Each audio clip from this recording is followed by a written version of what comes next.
There is a town in Pennsylvania where a landfill fire could have been stopped for $175. Instead, it consumed the entire town, cost the federal government $42 million to relocate what was left. And the ground has been on fire for 64 years and counting. That town is in the Northeast, and it is not the only one. You have been sold a version of the Northeast that lives on postcards, New England foliage, colonial charm, a Vermont barn selling maple syrup, small-town diners where everybody knows your name. It is a nice story. It is also missing about half the map, because the same 6 states have towns where the ground caught fire and never stopped, where a woman's exhumed heart was burned and fed to her dying brother in 1892, where 100 sticks of dynamite could not take down a single house. Think you know the creepy Northeast? Maybe. But have you heard about the drowned Maine village where residents refused to sell their homes and were flooded alive by a power company? Or the Adirondack ghost town where a vice president became a president in the pitch dark on a horse-drawn wagon? Or the Rhode Island girl whose body may have inspired Dracula? You are not ready. Hit subscribe so the next time you road trip New England, you know exactly which zip codes are haunted, cursed, or actively on fire. Let us break it down. Number 10. Concrete City, Pennsylvania. The town dynamite could not kill. There is a ghost town outside Wilkes Barre where 22 concrete duplexes have been standing empty in the woods for over 100 years. And the coal company that owned them gave up trying to demolish them after 100 sticks of dynamite failed to damage a single building. Concrete City sits on the edge of Nanticoke in Luzerne County. Built in 1911 by the Delaware, Lackawanna, and Western Railroad as company housing for its most valuable coal workers. Rent, $8 a month. Nickname, the Garden City of the Anthracite region. 22 poured concrete duplexes arranged around a courtyard with tennis courts, a baseball field, and a swimming pool. Sounds nice. It was not. The concrete walls sweated. Condensation ruined every coat of paint. In winter, residents' clothes reportedly froze inside their closets. There was no indoor plumbing, and the railroad refused to pay for a sewer system. By 1924, 13 years after opening, everybody had walked out. Then Glen Alden Coal bought the property and decided to demolish the whole complex. They packed 100 sticks of dynamite into one duplex, lit it, and got nothing. The building barely noticed. That was the moment a coal company looked at the concrete and said, "Actually, we are good," and just walked away. So the entire community stayed in the woods. It is still there. Overgrown, graffiti-covered, waist-high weeds hiding rebar and broken glass in summer. Wikipedia lists the mayor of nearby Centralia as, quote, collapsed authority. Concrete City does not even have that job listed. Like this video, if you would rather live in a house dynamite could not kill than one that a mortgage will. And if a town made of concrete sounds unnerving, wait until the next entry, where a vice president became president while trying to escape it. Number 9. Tahawus, New York, the ghost town that made a president. There is an abandoned village in the Adirondacks so remote that a vice president had to be located by messenger on a mountain, loaded onto a horse-drawn buckboard in the middle of the night, and driven 35 miles through wilderness before he could even find out he was now President of the United States. Tahawus sits in Newcomb, Essex County, in the Adirondack High Peaks. Iron ore discovered here in 1826. Mining town, mining bust, then a millionaire's hunting club, then a wartime titanium mine, then another bust. Abandoned twice. Once in 1858, once in 1989. Population today, 0. The McIntyre blast furnace still stands about 50 feet tall in the woods like a stone giant nobody feeds anymore. The presidential part is real. September 1901. President William McKinley had been shot in Buffalo. Doctors told Vice President Teddy Roosevelt to relax, so he did the Roosevelt thing and hiked Mount Marcy. Halfway up, a messenger caught him with the news. McKinley was dying. Roosevelt raced back down, ate dinner at McNaughton Cottage, and left in a buckboard at midnight. Somewhere between Tahawus and Minerva in the pitch black, McKinley died. Roosevelt was already the president and had no idea. He was mostly worried about the horses. Visitors today report lost GPS signals, moving shadows around the blast furnace, and lights near the cottage where Roosevelt slept. The Open Space Institute owns the site now. The road in is one long, lonely stretch of county pavement, and phone service drops before you get there. Picture standing next to a 50-foot stone furnace in an Adirondack clearing, wind and nothing else. A wooden lodge behind you, where a man once ate his last meal as a private citizen. Trees closer than they should be. Your phone shows no bars. Neither did his. Subscribe because if you thought your commute was rough, imagine finding out you are the president from a stranger on a horse. And if a wilderness ghost town sounds isolated, the next one is not even above ground. Number 8. Flagstaff, Maine, the town a power company drowned. There's a town in Maine that Benedict Arnold named on his way to invade Canada. 175 years later, Central Maine Power drowned it. Some residents refused to sell their homes. The water came up around them anyway. Flagstaff Village sat in the Dead River Valley in what is now Franklin and Somerset counties. Named for the flagpole Arnold's men raised during their 1775 march to Quebec, population a few hundred. It was not a metropolis, it was a place. In 1923, Central Maine Power's president, Walter Wyman, proposed damming the Dead River. The reservoir would drown 3 villages. Governor Percival Baxter blocked it. The bill sat, then Depression, then World War II. In 1948, they came for the town. In the summer of 1949, crews cleared the valley and burned it. Smoke could be seen for miles. A 2-day memorial event was held that July while residents said goodbye to their houses. Then, 1950. Gates closed on the Long Falls Dam. Everything left in the valley drowned. Buildings that could be moved were moved. Gravestones and bodies were exhumed and shipped to Eustis. The residents who refused to sell, and there were a few, watched the water rise past their windows until the houses simply collapsed. That is not eminent domain. That is aquatic eviction. Their new tenants were trout. Today, Flagstaff Lake covers 20,300 acres. In dry years, foundations peek back through the surface. Old road cuts appear. A schoolhouse ghost, sitting in the mud, locals still remember. June Parsons and Betty Wyman, who lived there as children, have talked on record about their homes disappearing under the waves. Comment below if you would move sooner than watch a power company flood your kitchen. And if a drowned town is grim, the next one is where the survivors were mostly widows, alleged witches, and a millionaire's rock collection. Number 7. Dogtown, Massachusetts, the cursed village of widows and carved boulders. There is a ghost village on Cape Ann where the population became mostly widows and their guard dogs, then dwindled to alleged witches, and then a Great Depression millionaire showed up and carved motivational quotes into 3 dozen boulders. The village is gone. The quotes are still there. Dogtown Common was founded in 1693 between what is now Gloucester and Rockport, positioned 5 miles inland to escape pirates and hostile raids. 3,600 acres of glacial boulder field, dense forest, and colonial cellar holes, peaked at about 100 families. Declined after the Revolutionary War as new coastal roads bypassed it, and the War of 1812 as men left and never came back. What was left was mostly widows and their dogs. That is where the name comes from. By 1830, the last resident of Dogtown, a freedman named Cornelius Finson, was found half dead in a cellar hole in winter and hauled to the poorhouse in Gloucester. He died shortly after. Then the woods took the whole village. Skip forward to 1929. Financier Roger Babson, founder of Babson College, whose actual ancestors had lived in Dogtown, bought over 1,000 acres, mapped the cellar holes, and did something nobody asked for. He hired unemployed Finnish stonecutters and had them carve inspirational sayings into 3 dozen boulders across the woods. Slogans like, "Never try, never win," "Courage," "If work stops, values decay," and "Keep out of debt." His family thought he was defacing the land and disgracing them. He wrote in his autobiography, he did it for the sunshine and the exercise. So now hikers walk past numbered cellar holes. And every so often a boulder the size of a car looks up at them and says, "Truth." That is not a hiking trail. That is a Great Depression motivational speaker who forgot to leave. Share this video with a friend who thinks they want a quiet colonial retreat. And if a widow-run witch village sounds off-brand for Massachusetts, the next entry is a 200 square mile chunk of the state that has been actively haunted for centuries. Number 6. The Bridgewater Triangle, Massachusetts, the vortex where a police sergeant filed an official report about a thunderbird. There is a 200 square mile stretch of southeastern Massachusetts where a Norton police sergeant filed an official incident report about seeing a giant flying creature. Where the largest freshwater swamp in the state is named, in the local indigenous language, the place where the spirits dwell. And where a 15-year-old girl was found tied to a tree in a state forest documented for actual cult activity. Coined by cryptozoologist Loren Coleman in his 1983 book, Mysterious America. Corner towns, Abington to the north, Freetown to the southeast, Rehoboth to the southwest. Bridgewater sits dead center.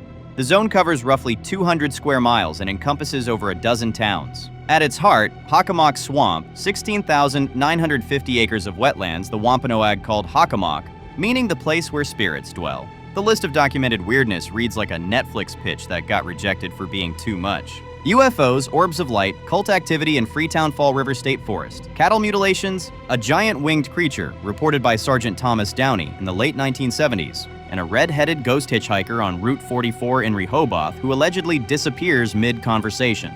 There is also Grassy Island, an 8,000-year-old Wampanoag burial ground where excavators reported red ochre bubbling up and vanishing, and photographs that would not develop. Then there is the darker column. November 1978. 15-year-old Mary Lou Arruda was abducted from Raynham. Her body was found tied to a tree in Freetown State Forest. The suspect was convicted. Saw the conviction overturned, retried. Convicted again, overturned again. That forest has also been the site of documented ritualistic murders, drug executions, and multiple suicides. The paranormal stuff is what fills the podcasts. The real crimes are what should keep you off Connecticut Road at night. Comment if you would drive Route 44 alone after dark, or if you would rather drive to a different state entirely.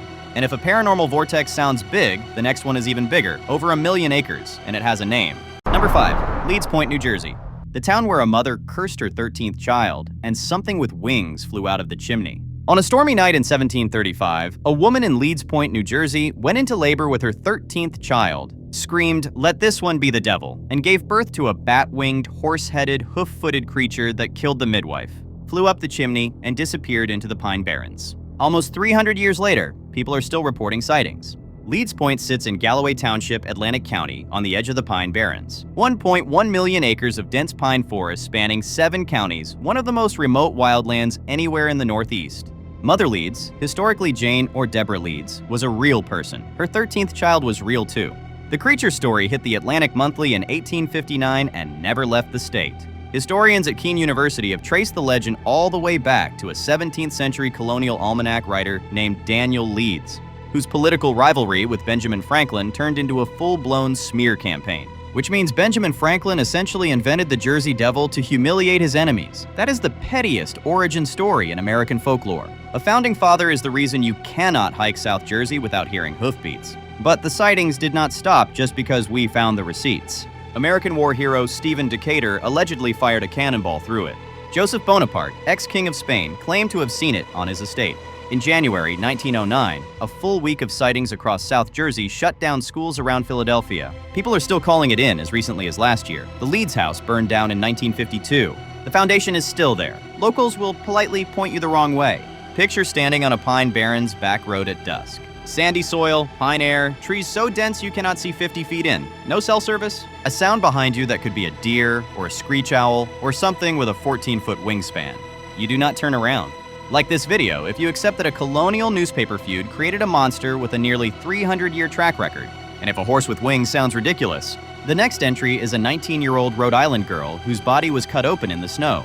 Number 4. Exeter, Rhode Island, the farm town where villagers burned a dead girl's heart and fed it to her dying brother. In March 1892, in a small farming town in Rhode Island, villagers walked into a cemetery with a country doctor, exhumed the body of a 19-year-old girl who had died 2 months earlier, cut out her heart, burned it on a stone, mixed the ashes with water, and made her dying brother drink it. Bram Stoker had newspaper clippings about the case in his files when he died. Dracula was published 5 years later. Exeter sits in Washington County. Population then, under 1,000. Population now, around 6,500. Between 1870 and 1900, this stretch of South County had so many exhumations for suspected vampirism that the press called Rhode Island the vampire capital of America. Exeter was the epicenter. The Brown family had been getting sick for a decade. Farmer George Brown lost his wife Mary Eliza in 1883, his daughter Mary Olive in 1888, his daughter Mercy Lena in January 1892, all tuberculosis, all wasting away, which was called consumption because the disease seemed to eat you from inside. Then Edwin, George's teenage son, started coughing.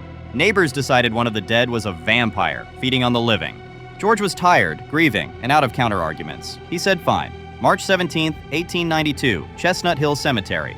Dr. Harold Metcalf performed the examination. The 2 Marys were skeletons. Then they opened Mercy. Because she had died in the frozen January ground, she had been kept in an above-ground crypt. She had not decomposed. There was still blood in her heart. That was proof enough for 1892. They cut out the heart, burned it on a stone, mixed the ashes with water, and made Edwin drink it. He died 2 months later anyway. Scholars have long tied the character of Lucy Westenra in Dracula, a young woman who dies of a wasting illness and returns as undead, to Mercy Brown. Lovecraft referenced the panic in his story, The Shunned House. Mercy is buried in Chestnut Hill Cemetery. Her grave is a pilgrimage site. Picture a Rhode Island cemetery in March. Snow half melted, bare oaks. A doctor with a lantern, a crowd of neighbors carrying tools, and a 19-year-old girl no one wanted to disturb, being disturbed anyway, because in 1892, Rhode Island, Hope wore a shovel. Comment the word mercy if this is the first time you have heard of the girl who may have inspired Dracula. And if a rural vampire panic sounds like peak Northeast weirdness, the next entry is a cursed village so sealed off, the owners refuse to say why. Number 3, Dudleytown, Connecticut, the cursed village Ed and Lorraine Warren called demonically possessed. There is a village in Connecticut that sits in a valley called Dark Entry Forest, on a road called Dark Entry Road, and the private organization that owns the land keeps it patrolled, gated, and unexplained. Trespassers are not warned, they are arrested. The Warrens, the paranormal investigators behind the Conjuring films, declared the land demonically possessed and then refused to work there ever again. Dudleytown was founded in the 1740s inside the town of Cornwall by descendants of a British family whose bad luck streak reportedly went back to Henry VIII. The village sat in a valley boxed in by 3 hills so steep and thickly wooded that noon often felt like twilight.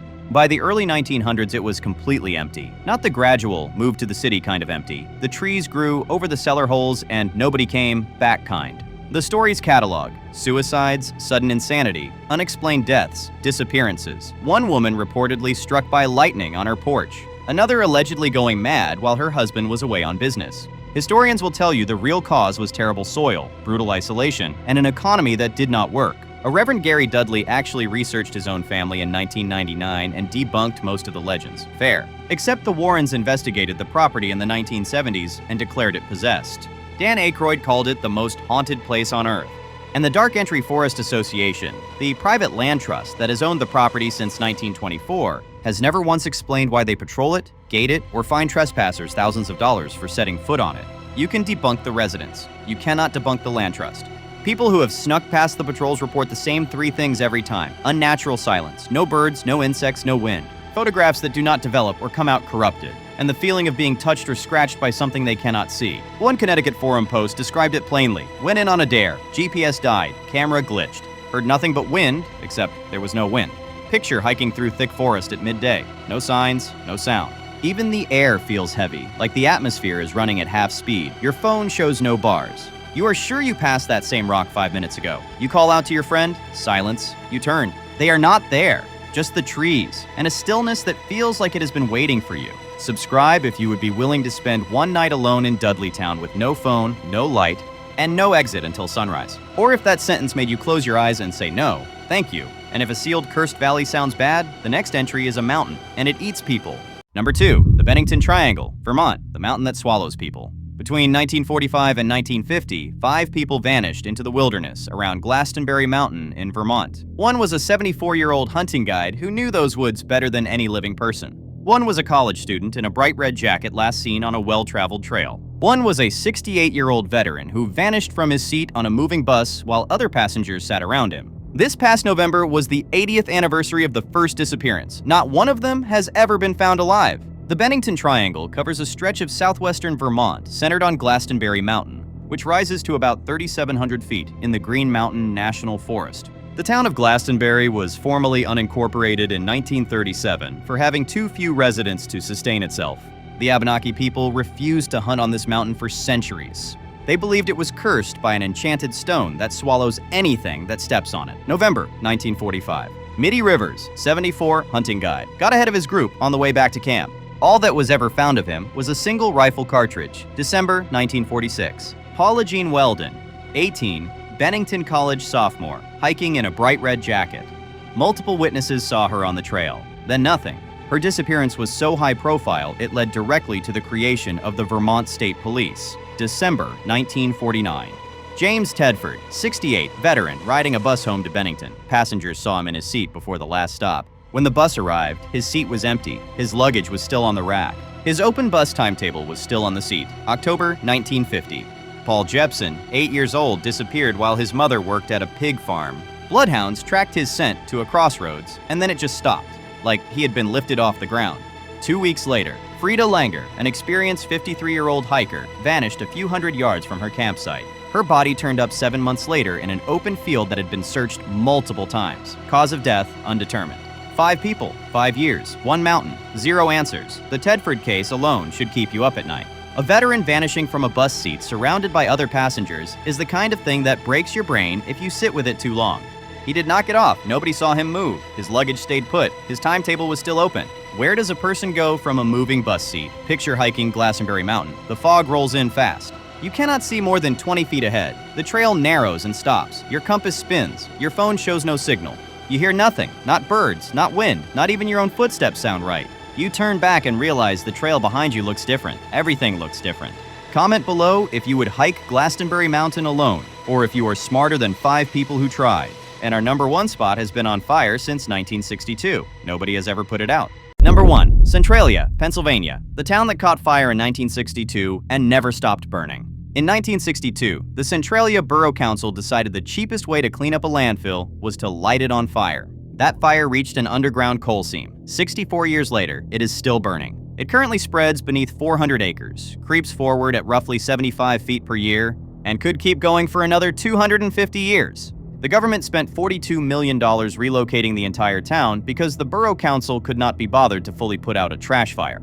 The estimated cost of stopping it early was $175. Centralia sits in Columbia County, northeastern Pennsylvania. At its prime, it was a booming anthracite town. Population peaked over 2,700 in the 1890s, with 14 active mines, 7 churches, 5 hotels, 27 saloons, and 2 theaters. By the 2020 census, 5 residents. As of 2026, 4. The United States Postal Service discontinued its zip code back in 2002. Every property was condemned under eminent domain in 1992. Wikipedia now lists the borough's mayor, and I am not kidding, as, quote, collapsed authority. That is not a person. That is the actual entry. Here is how it started. May 27, 1962. Firefighters were hired to burn trash in a landfill built inside an abandoned strip mine pit, standard practice. The fire was not fully extinguished. It found a 15-foot opening into the labyrinth of abandoned coal mines beneath the town. Engineers later estimated it could have been stopped early for around $175. Instead, it consumed a town. The moment everything changed was Valentine's Day, 1981. 12-year-old Todd Domboski was investigating wisps of smoke in his grandmother's backyard when a sinkhole 4 feet wide and 150 feet deep opened directly beneath his feet. His 15-year-old cousin Eric grabbed his arm and pulled him out. The steam inside contained lethal levels of carbon monoxide. The ground temperature in some spots exceeded 900 degrees Fahrenheit. A few more minutes and Todd would have been dead. Swallowed by his own backyard on Valentine's Day, Centralia's darkness ran deeper than the fire. In the 1860s, it was home to the Molly Maguires, an Irish secret society implicated in the murder of the town's founder and its first priest. Suspected members were hanged in 1877. Before it was on fire, it was cursed. Picture driving in today. The road is cracked. Steam rises through the asphalt like the ground is breathing. Fire hydrants stand alone in overgrown lots. Driveways lead to nothing. The air tastes like sulfur. Your eyes sting. You see a street sign, but no street. A mailbox, but no house. Residents once grew tomatoes in midwinter thanks to heated soil, and bought canaries to detect carbon monoxide inside their own homes. Route 61, the section where steam rose through cracked pavement like something out of a horror film, became so popular with tourists that authorities buried it under 400 truckloads of dirt in 2020. That was 6 years ago. It is already resurfacing in places. The movie Silent Hill was inspired by Centralia. Of course it was. Like this video, because you just watched 10 towns that make your neighborhood look like a spa retreat. Subscribe, because the next time you think your landlord is a menace, remember there is a Pennsylvania town whose mayor is officially listed as collapsed authority. And share this with the friend who keeps saying they want to move to a quiet northeast small town. They need to see this first. Thanks for watching. Stay safe, stay subscribed, and whatever you do when you are hiking Vermont, stay off the mountain.